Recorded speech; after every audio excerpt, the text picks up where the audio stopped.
Salut, je m'appelle Evan, je suis le CEO de Shipiron et je vais te raconter ce que j'ai appris en 2022. Alors Shipiron, c'est une startup deep tech early stage qui ambitionne de révolutionner l'IRM. Early stage, ça veut dire qu'on est tôt dans le processus, qu'on en est encore à la fabrication du prototype. Et deep tech, ça veut dire que ce qu'on fait, basiquement, c'est de la science. Certains diraient même de la science-fiction. Ça fait environ 2 ans et demi que j'ai lancé cette boîte avec l'immense, le brillantissime Dimitri Lavat. D'ailleurs, si la genèse spécifiquement de cette boîte t'intéresse, j'ai fait cette vidéo dans laquelle je te décris nos débuts à Entrepreneur First. Ça fait environ 2 ans et demi, je le disais, mais c'est la première année où on a une vraie boîte, en vérité. En 2021, au début, on n'était que 2, Dimitri et moi. Alors on a levé un peu d'argent, on a trouvé le laboratoire qui allait nous héberger, on a recruté notre premier génial employé, on a démarré le boulot technique, tout ça, donc c'était charnière, c'était trop bien.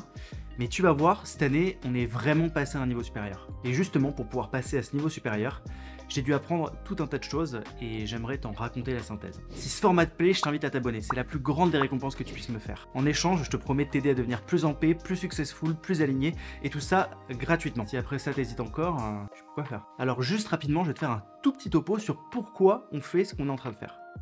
Le problème avec les IRM actuels, c'est que c'est la meilleure technique d'imagerie médicale pour qu'un radiologue puisse faire un diagnostic de précision, mais en même temps, c'est la modalité d'imagerie la plus compliquée à accéder. Il faut attendre très longtemps pour avoir accès à un IRM. Et la raison pour laquelle il faut attendre si longtemps, c'est parce qu'il y a peu de machines. Et ça, c'est parce qu'elles sont très chères, environ 2 millions d'euros pour une machine complète, et tout son système qui va avec, et surtout, elles sont très complexes d'installation.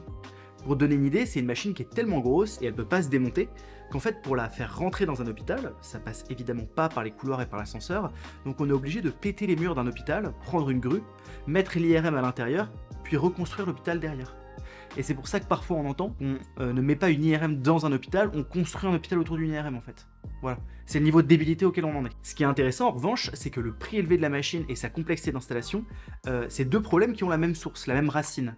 Le fait qu'aujourd'hui dans les machines, on utilise des champs magnétiques très intenses qui sont émis par des gros aimants supraconducteurs. Et c'est ces aimants qui sont très lourds, très gros, très chers, très complexes d'installation, de maintenance, d'opération, bref.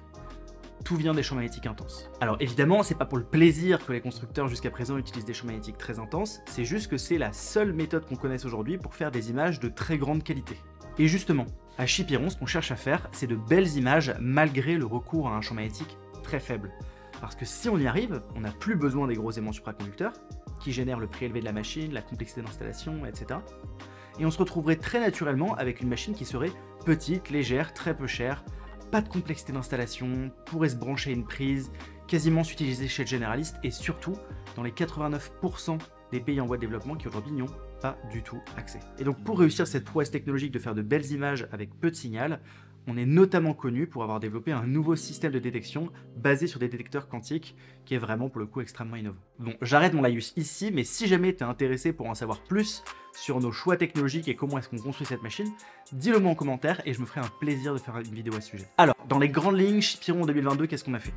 Déjà, on est passé de 3 à 15. On a levé 1 million d'euros en non dilutif, c'est-à-dire via des subventions, des prêts, ce genre de choses. On a notamment gagné iLab, InnovUp, Leader PIA, tout un tas de concours comme ça. On a également levé une seed de plusieurs millions d'euros avec un gros fonds américain. En début d'année, on avait un tout petit labo dans lequel on avait une manip pour notre détecteur quantique. Aujourd'hui, on a 2 gros bureaux, on a 2 manips quantiques, on a une manip d'IRM à très bas champ entière. Et on est en train de démarrer les études de faisabilité et les travaux pour nos prochains gros labos à nous. Alors je te tiendrai évidemment au courant parce que c'est un très gros événement pour nous. Aussi cette année, je suis allé pour la première fois de ma vie aux États-Unis pour aller lever de l'argent justement, la fameuse seed, et j'y suis notamment retourné en fin d'année parce que j'étais invité au plus gros salon de la radiologie qui s'appelle le RSNA à Chicago. Et enfin, la dernière milestone un peu flex, j'ai été nominé en tant que Forbes 30 Under 30 dans l'édition France papier et dans l'édition Monde également sur internet. Et Dimitri, mon associé, lui, il a été nominé dans les MIT Innovator Under 35, donc on va dire l'équivalent sérieux pour les scientifiques du Forbes 30 Under 30. Alors ça, c'était les grosses milestones faciles à comprendre à l'extérieur. Nous, à l'intérieur, évidemment, la seule chose qui compte, c'est comment est-ce qu'on avance technologiquement, est-ce qu'on fait les bons choix, est-ce qu'on va à la bonne vitesse, est-ce qu'on a les bonnes ressources, est-ce qu'on va y arriver. Bon, maintenant que je t'ai raconté tous ces trucs très quantitatifs sur ce qu'on a achieve cette année à Shipiron, j'aimerais surtout m'étendre sur ce qui me semble être le plus important, à savoir les grandes leçons que j'ai emmagasinées cette année. Je pense qu'elles te seront utiles, quel que soit le domaine dans lequel tu travailles, quels que soient les objectifs que tu t'es fixés, quel que soit ton stade d'avancement. Parce que tu vas le voir, et c'est ce qui, je trouve, est intéressant, ces leçons sont pas du tout liées à l'entrepreneuriat en particulier. Je vais pas te faire un cours de management, toi, par exemple. Quelles que soient les batailles que l'on décide de vivre, en fait, ce qu'on cherche tous à faire, c'est comprendre un peu mieux le monde qui nous entoure. Alors la première grande leçon, j'ai eu une compréhension viscérale de la métaphore du Haki des rois de One Piece. Alors grâce à One Piece, on sait que le Haki des rois, c'est la seule chose qui permet de véritablement atteindre les sommets les plus élevés du monde. Pas les fruits du démon. Et écoute comment est-ce que moi j'interprète ça. D'abord, pour moi, le Haki des rois, en vérité, c'est simplement la conjugaison de 3 qualités. La détermination, la confiance et la force. Celui qui a ces 3 qualités en même temps dans la vraie vie a le Haki des rois. C'est-à-dire qu'il est capable d'avoir une ambition qui fait se soumettre les autres à sa volonté. Les fruits du démon, les habilités, moi j'interprète ça comme les compétences. Et justement, du coup, les compétences, savoir faire quelque chose, on s'en fout quand il s'agit d'atteindre les sommets les plus élevés du monde. La seule chose qui compte, c'est le Haki. Ce que tu as en toi, pas ce que tu as rajouté par-dessus toi. Le corollaire de ça, c'est que, par exemple, les entrepreneurs qui ont le Haki des rois réussissent à coup sûr. Et je peux dire un truc, Dimitri et moi, on a le Haki des rois. D'ailleurs, tiens, si ça t'intéresse, je fais justement une vidéo sur le fait que Elon Musk a le Haki des rois dans la vraie vie, où je détaille un petit peu plus tout ça. Alors, deuxième leçon, celle-là, elle est un tout petit peu moins explicite, elle est moins bien conceptualisée que celle que je viens de te dire. Mais c'est le fait que c'est impossible d'enseigner aux gens comment faire de l'art. Alors l'art, c'est ce qui t'est propre, c'est le résultat de ton désir, c'est l'expression de ta singularité, ce pourquoi toi tu es fait. Cette leçon-là, je pense que ce qui me l'a faite la plus internalisée, c'est Kapil Gupta, à propos de qui j'ai également fait une vidéo évidemment. Par exemple avec YouTube. Quand j'ai commencé cette chaîne, évidemment, j'avais directement des ambitions de percer, d'atteindre la masse. Pour ça, après 3 mois à avoir publié plusieurs vidéos et n'avoir pas dépassé la centaine ou les 200 abonnés, quelque chose comme ça, humblement, j'ai acheté une formation pour apprendre à se développer sur YouTube. Et j'ai découvert avec stupeur, mais en vérité j'aurais pu m'y attendre, que c'est la même sauce que partout. Tout le monde essaye de te refourguer la même méthodologie qui consiste toujours à faire la même chose, regarder ce qui marche, le reverse engineer, donc essayer un petit peu de comprendre les mécaniques sous-jacentes qui ont permis le succès, et reproduire ça. Alors, je comprends d'où ça vient, je comprends pourquoi les gens font ça. Je pense qu'il faut le faire dans une certaine mesure, parce qu'après tout, il n'y a pas besoin de réinventer la roue en permanence. Et également, il faut être humble face aux méthodes qui ont fait leur preuve. Mais en fait, je trouve ça d'un chiant. Ça enlève tout le jeu aux choses, tout l'art.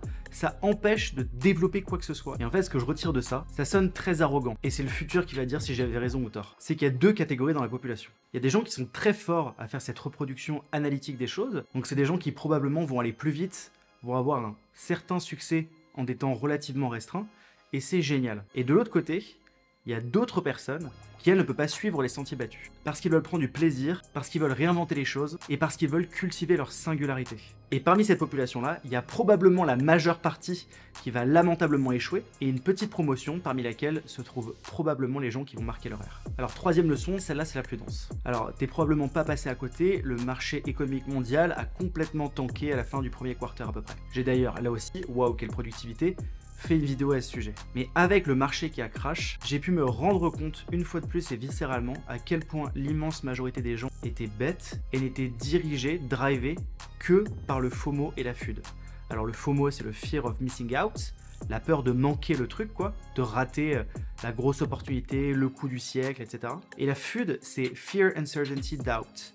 Le doute, l'incertitude et la peur. Et en fait, la plupart des gens sont vraiment baladés comme dans un balancier qu'ils ne contrôleraient pas entre ces 2 émotions, la greed et la fear. Tout le monde est un génie quand le marché monte. Mais dans la réalité, tout le monde est surtout très victime de l'effet Dunning-Kruger, qui dit que moins on en sait, plus on se sent confiant, plus on en sait, moins on se sent confiant, jusqu'à un moment où on en sait assez pour commencer à avoir de la vraie confiance. Donc les gens bêtes, c'est-à-dire la majorité malheureusement, sont extrêmement confiants en eux, et passent pour des génies quand ils ont raison, puisque le marché monte de toute façon. Donc investir dans n'importe quoi, faire n'importe quoi va fonctionner. Tout le monde parlait de la prochaine pépite crypto sur laquelle il fallait absolument investir. T'as vu le nombre d'influenceurs, youtubeurs, crypto qui ont germé entre le milieu d'année 2021 et le milieu d'année 2022, c'est juste du délire. Et tous les gens qui ont suivi ce mouvement, malheureusement, in fine, ils se la sont fait mettre. Et voilà ce que personnellement, moi j'en retiens. Personne ne comprend véritablement ce qu'il se passe. Personne ne comprend comment les systèmes fonctionnent.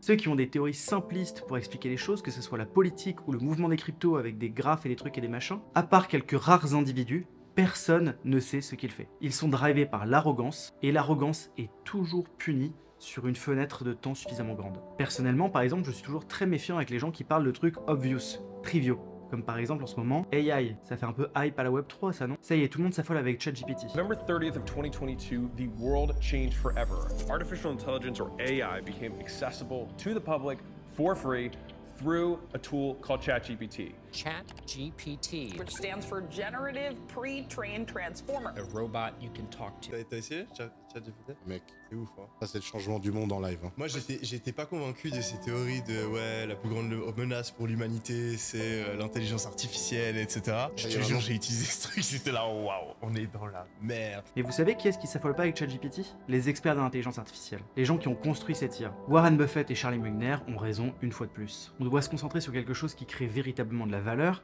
pendant suffisamment de temps, être humble, bien faire ses devoirs et se cantonner à ce que l'on sait vraiment. Pas sauter sur la première tendance venue. La plupart des gens sont bêtes, la connaissance, la vraie connaissance, est rare. Et ce qui est marrant justement, c'est que les gens sont extrêmement grégaires dans leur recherche de singularité.